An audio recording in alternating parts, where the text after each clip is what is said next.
আপনি টাকা দিয়েছেন, এটাই তো বললো। নাকি আমি ভুল শুনলাম? এই দময়ন্তী তখন কি একটা বললো না, আপনি আমাকে টাকা দিয়েছেন বলে? হ্যাঁ মানে এই জাতীয় তো কি একটা বললো মেয়েটা। আরে দাও, তুমি তুমি আমার ওদের কথা এত কবে থেকে ভালোভাবে শুনতে শুরু করলে? এইসব ছাড়ো তো। কে কি বল, এই শোন তোকে বলছি, তুই এ বাড়ির মেয়ে, এটা মাথায় রাখবি। তাই আমাদের গেস্ট হাউসে কে থাকলো না থাকলো সেটা নিয়ে তোর মাথা ব্যথা হওয়ার দরকার নেই। একদম ভাববি না এসব নিয়ে। তুই তুই আমার সাথে চল আয়। তোর সাথে তোর দাদা আছে, ঢাল হয়ে থাকবে, একদম মাথায় রাখবি এটা। এসব ভাববি না, ঠিক আছে?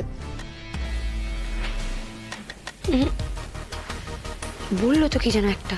আচ্ছা, টাকা দিয়েছেন বলে কি? আপনি টাকা দিয়েছেন, এটাই তো বললো। নাকি আমি ভুল শুনলাম?